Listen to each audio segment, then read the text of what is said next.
in order to give us time to, dot the I's and then cross the T's, and then bring total unity to the party. As a matter of fact, I think it is meant for security purposes. It's not meant to dissuade anybody from going in there to work when they are legitimate. Senator Alimadu Sheriff feels that what happened in Port Harcourt, that national convention, he's called it illegal and a charade. And in law, we believe that the parliament can turn a man into a woman. And the powers of the national convention override the powers of all organs of the party.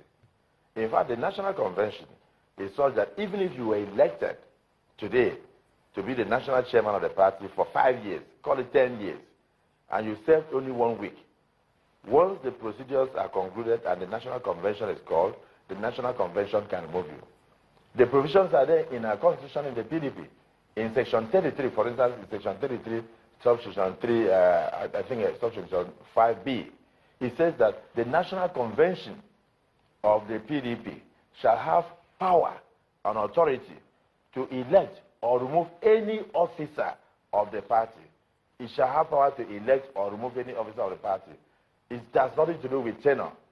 That means that the national convention of a political party, such as the PDP, is like the Supreme Court of Nigeria.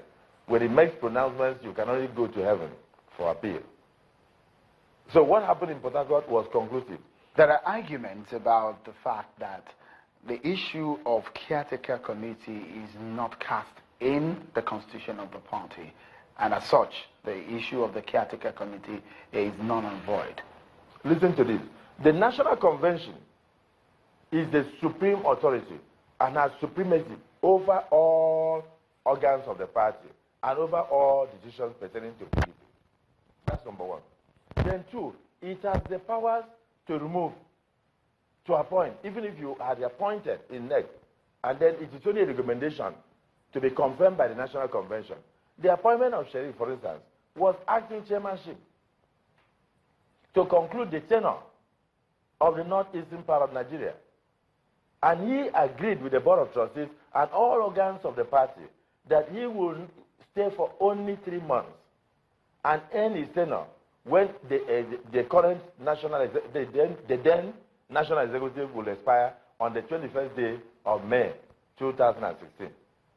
So when he changed his mind to now somersault to become a national chairman till 2018, everybody was shocked.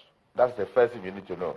He was supposed to come in as an interim chairman, organize a proper congress in various states, organize the national convention, and then step aside. Senator Alimadu Sheriff feel aggrieved. He feels that he has been betrayed by what happened in Port Harcourt. I don't think anybody betrayed him, with due respect. I have the greatest love and respect for him as a former governor. Nobody betrayed him.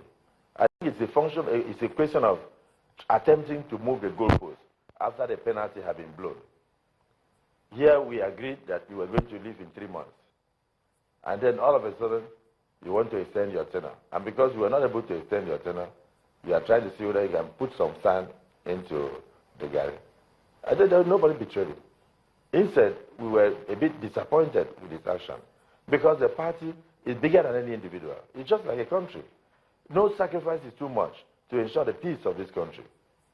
One of the plans of Senator Alimadu Sheriff was to reunite the party and also make the party come back to prominence in 2019 by making sure that the party wins the election in 2019. Do you see the party doing that? Well, it is not what you say. You know, we are politicians.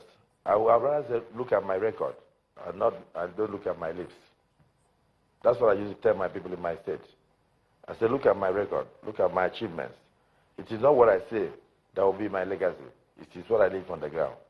By his actions today, do you think that Alimadu Sheriff loved the PDP? Because if he loved the PDP, and the members of the PDP are saying, we do not want you as our national chairman, I think the honorable thing to do would be to say, okay, for the interest of the party, to ensure the party can come together for the purpose of maybe winning 2019 election, let me sacrifice and step aside. That is left for you to judge. History will judge that. And also, was he a founding member of the PDP? You cannot love a child more than the mother. Then the question will be, did he really love the party that he came to be an interim chairman for 3 months? I don't mind when he joined the party. I don't mind the fact that he had never contested any election under the platform of the PDP. But that he came in and said, I want to be part of you.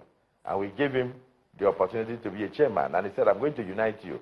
And his actions today, can you say that those actions today amount to unification of the party? Can you say that his intention from day one? Don't forget that for a national chairman of the party to be a plaintiff in a suit that sues his own party, just before the convention, they said, don't touch my position, shows that he was not sure that he was going to be elected. Thank you so much, Senator Godswill Akpabio, for talking to us on Channels Television. It's been a pleasure. Thank you so much, Senator. Thank you. Well, then, Senator Godswill Akpabio, the Senate's minority leader and a former governor of Akwa Ibom State, talking there. So let me allow my guest, the lawyer here, to weigh in on some of the arguments of Senator Akpabio on the matters that are risen in this case, some of the debates brought to the table from the camp of Senator Alimadu Sheriff. Yes. The very first question as a lawyer to ask is, was the National Convention validly convened? And I think yes. There is no dispute as to whether it was validly convened or not. The second question would be, did the court order say that the National Convention should not hold? And I think that the court order did not say that the National Convention should not hold. What the court order said is that certain elective offices shall not be contested for. Correct me if I'm wrong. If that is what the court order says, we have a valid convention, we have a valid process on ground.